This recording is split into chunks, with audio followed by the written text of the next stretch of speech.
کسی نے آنکھ کے پردے میں پردہ دار کو دیکھا، کسی نے دار پر چڑھ کر جمال یار کو دیکھا.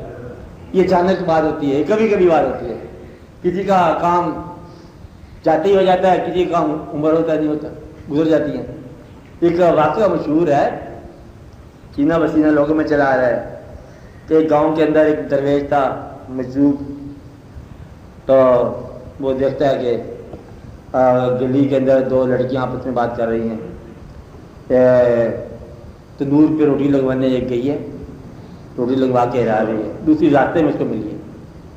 اور دوسری کہتی ہے کہ تو ابھی تو گئی ہے تو ابھی واپس آ گئی. اسے بتاتی ہے، کہتی میری تو جانیں لگ گئی ہیں روٹیاں، کہ میری جانیں لگ گئی ہیں. بابا پاس ادھر رکھا تھا، وہ قسمت والے جو جانیں لگ گئی ہیں. بابا جذب میں نکل گیا، کہتا قسمت والے جو جانیں لگ گئی ہیں، ورنہ تو واری نال بھی نہیں لگ رہی ہیں. تو مجھے یہ قسمت اور نصیب کی بات ہے، جس کا جاتے ہی کام ہو جائے. تو یہ الگ کا بات ہے. اس لیے تو دعا ہے کہہ رہے ہو کہ یہ راستہ پیری مریدی کا اہم خطرناک راستہ ہے. اے صاحبان عقل و شعور، آپ بات غور کرو، یہ راستہ بہت ضروری ہے، یہ راستہ بڑا محفوظ ہے، یہ راستہ بڑا خطرناک ہے، ایمان کے لیے بڑا ضروری ہے اور ایمان کے لیے بڑا خطرہ ہے. اس لیے اگر آپ اس راستے میں اگر آپ نے خیال آپ کا تقسیم ہو گیا تو یہ راستہ آپ کو شرک کی طرف لے جائے گا.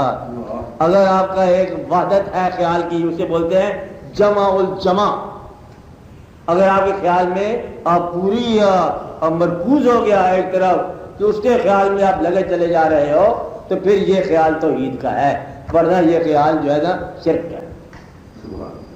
آپ بات سمجھ رہے ہیں نا؟ اس لیے یہی راستہ ہے توحید کا کہ اگر آپ بابا بلے شاہ کو محبت ہوگی شاہ عنایت سے، تو پھر وہ شاہ عنایت ہی شاہ عنایت ہے. شاہ عنایت وہی ہوتا ہے نا جو شاہ ہو عنایت کرنے والا. وہ تو یہ شاہ عنایت دیکھ رہا ہے کہ پتہ نہیں کون سے شاہ کو عنایت والا دیکھ رہا ہے.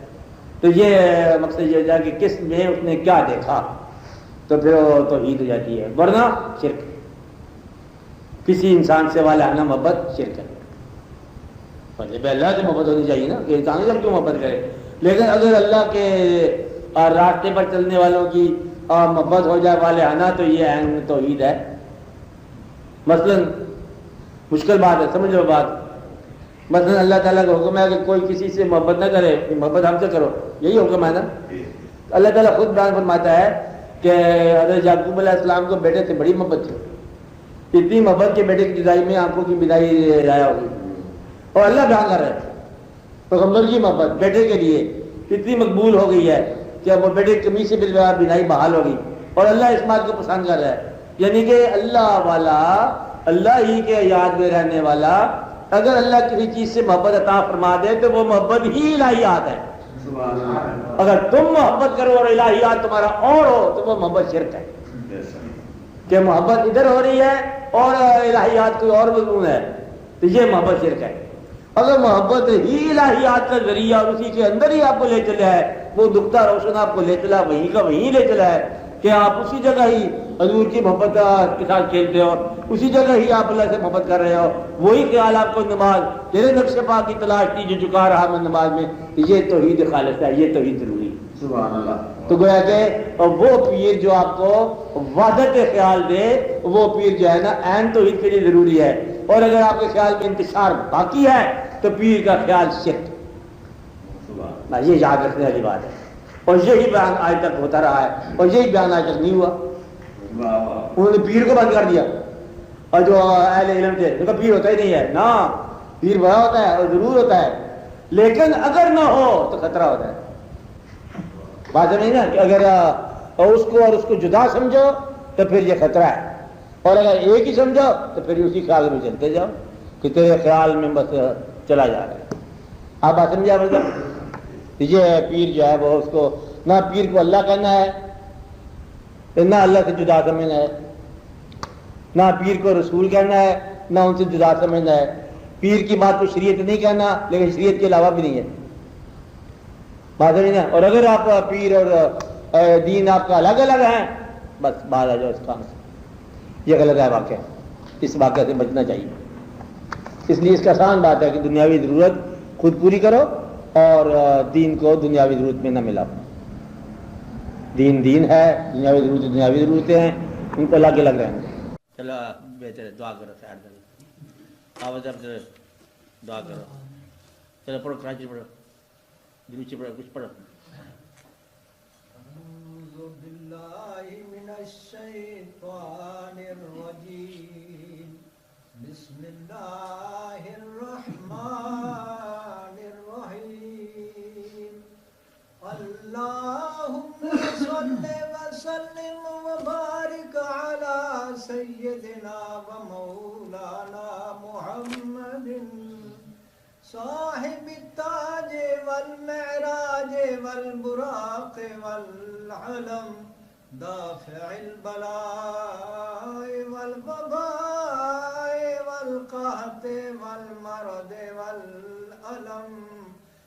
اسمه مكتوب مرفوع مشفوع منقوش في اللوح والقلم، سید العرب والعجم. جسمه مقدس محبر مطهر منور في البيت والحرم، شمس الضحى بدر الدجى صدر العلا نور الهدى، كهف الورى مصباح الظلم، جميل الشيم شفيع الأمم صاحب الجود والكرم. والله عاصمه وجبريل خادمه والبراق مركبه والمعراج سفره وسدرة المنتهى مقامه وقاب قوسين مطلوبه والمطلوب مقصوده والمقصود موجوده. سید المرسلین خاتم النبیین شفیع المذنبین انیس الغریبین رحمت للعالمین راحت العاشقین امراض المشتاقین شمس العارفین سراج السالکین مصباح المقربین محب الفقراء والغرباء واليتامى والمساكين. اغثنا اغثنا اغثنا يا رسول الثقلين صلى الله عليك وسلم. اغثني يا حبيبي اغثني يا حبيبي اغثني يا حبيبي اغثني يا حبيبي اغثني يا حبيبي اغثني يا حبيبي اغثني يا حبيبي اغثني يا حبيبي اغثني يا حبيبي اغثني يا حبيبي اغثني يا حبيبي صلى الله عليك وسلم.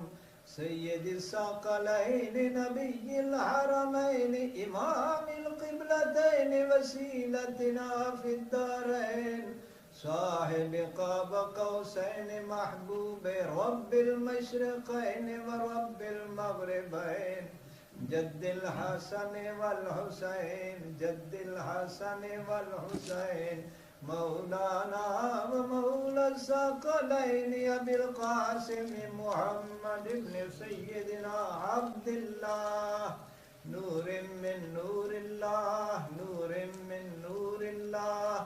يا ايها المشتاقون بنور جماله بلغ العلا بكماله كشف الدجى بجماله حسنت جميع خصاله. صلوا عليه وآله وصحابه وسلموا تسليما.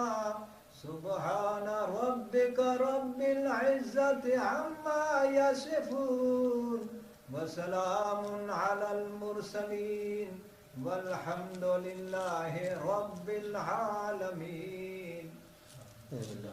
دعا کرتے ہیں.